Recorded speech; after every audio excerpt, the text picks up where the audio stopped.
Allah subhanahu wa ta'ala says in Surah Al-Mu'minun, when He describes the definition of mu'minun. So the first two ayat, He says, أعوذ بالله من الشيطان الرجيم بسم الله الرحمن الرحيم قد أفلح المؤمنون الذين هم في صلاتهم خاشعون قد أفلح المؤمنون الذين هم في صلاتهم خاشعون. Indeed, the believers are the successful, those who are humble in their prayers. Now, I'm using the word humble. This is the best word, I guess, or maybe not the best word, but this is the word that I found in the translations, in the several translations. That corresponds to the word khashi'un. Khasha'a fi salah means being humble in the salah.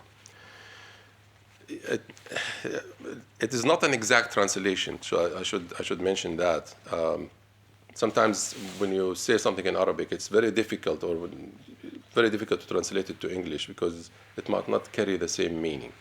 But the closest, let us say, the closer meaning to khashi'un is being humble in the prayers. So humbleness in the salah has two sides to it. What does it mean? What does when we say khashi' or humble in the salah, what does that mean? It has two sides to it. It has the humbleness of the heart itself, your nafs, your heart, and the humbleness of the body. So humbleness of the heart, when we say humble by heart, means focusing on the salah. So if you go into the salah as you start the prayer, you should focus on that salah and leave everything behind. Concentrate and focus on the salah and leave everything behind. And also it means understanding and believing in every action of the salah that you are doing, and realizing that you are standing in the presence of Allah subhanahu wa ta'ala, the mighty creator. So these things in your heart, you should believe in that. You should always remember this, that you are standing and communicating with Allah subhanahu wa ta'ala. You are standing there and you are just communicating with Allah. Yes? I have a question. The word you're using, what is it? Khashi'un. Khashi'un. Is that the same word as فَأَخْشَيْنَاهُمْ?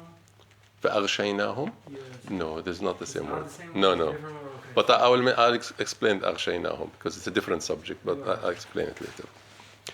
So this is the humbleness of the heart. Humbleness of the body is by not doing any unnecessary moves. So if you are standing in the salah, you should show your humbleness in the salah by not doing any unnecessary moves in the salah. And being clean in the salah, of course, your clothes, your body and everything. And wearing proper clothes, of course. So all of that constitutes or shows the humbleness in the salah. The two things, being humble in the heart and being humble in the body, they are tied together. So if you are humble in your heart, it will show also in your body and movements in the salah. So these two things are tied together. Now, one of the hadith that is a very authentic hadith and well known by a lot of people is the hadith, what we call it, hadith of al-musi'u salatu, the one who did the salah in the wrong way.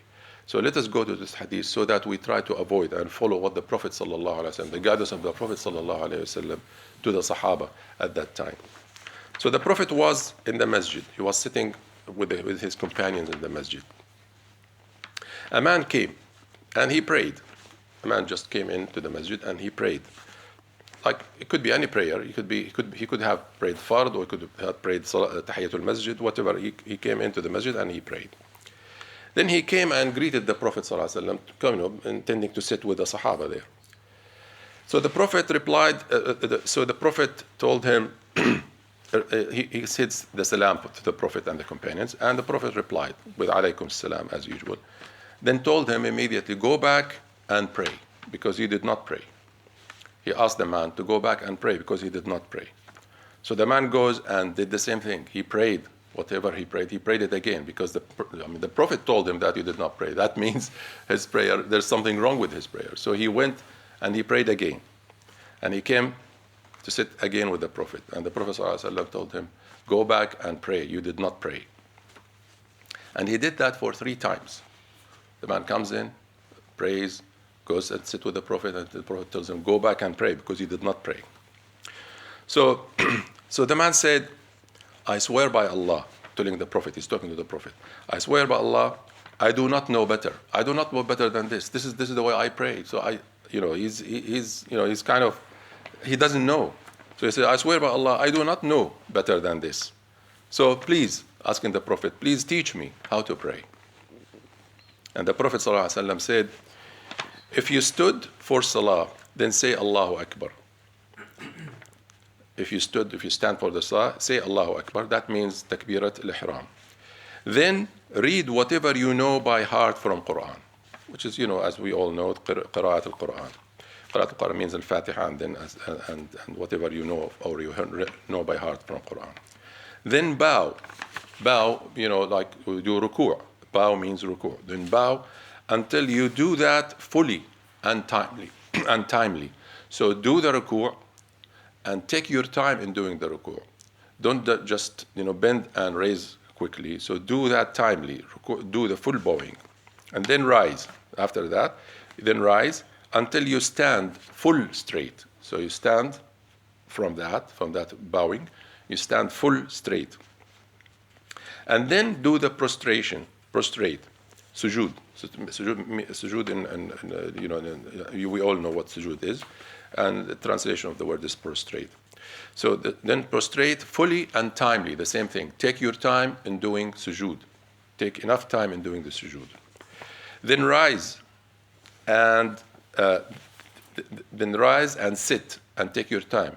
So after doing the first sujood, you come. He's describing the rak'ah, if you notice. So then rise after the sujood and sit. Take your time and sit, and then do the sujood again fully and timely. Take your time, and do that through all your salah. Do that. That means do it in all your rak'ahs. So the Prophet ﷺ, he's guiding us. He's guiding us and telling us that when you do the salah, to accomplish the khushu' in the salah, take your time in every action you do in the salah. Take the time and think about what you're doing. Think about what you are asking Allah subhanahu wa ta'ala. Just because you are actually, when you are doing the salah, you are in the presence of Allah subhanahu wa ta'ala. Another issue that we sometimes forget about, and maybe we lose track when in the dunya and running around running about our things in the dunya and our work and so on, is that when we do the salah, we should remember that part of the humbleness in the salah is not to disturb and spoil the salah of the others, especially in a communal salah like we prayed now in the Fajr. Do not disturb the others in your salah, so that you actually spoil their salah. This is very important because sometimes we don't pay attention to these things, and we kind of disturb the other people who are praying besides us. Rasul sallallahu alaihi wasallam said, "Inna al-musalli yunaji rabbah, falyanzur bima yunaji, ولا يجهر بعضكم على بعض في القرآن. إن المصلي يناجي ربه فلينظر بما يناجي ولا يجهر بعضكم على بعض في القرآن." Translated, the praying man is addressing and communicating with his Lord subhanahu wa ta'ala.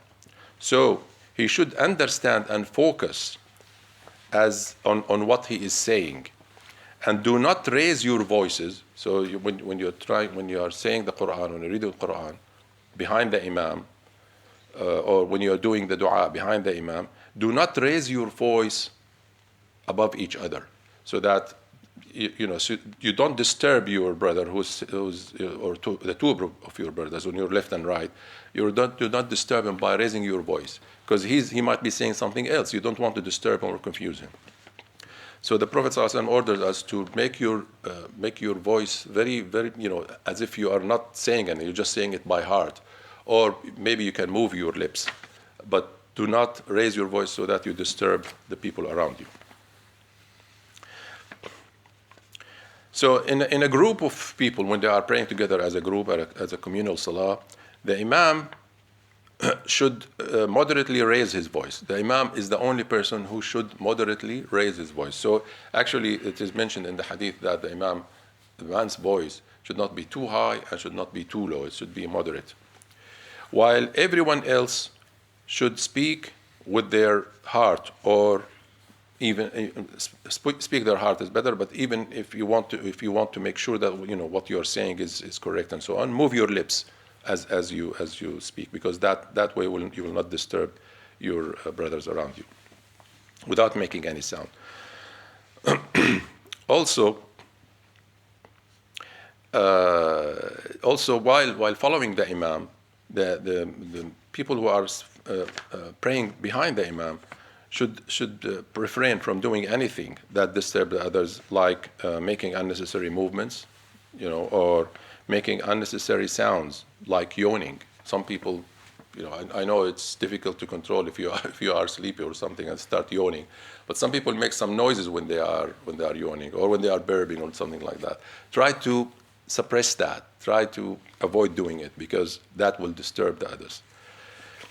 You should avoid wearing smelly clothes, and you should be also refrain from any action that might be disturbing the members of the group.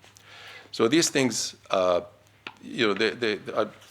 humbleness in the Salah is a big subject, is a great subject, but I just wanted to highlight these things because sometimes we miss these things, and with time we kind of forget how to achieve our humbleness, inshallah, in the Salah.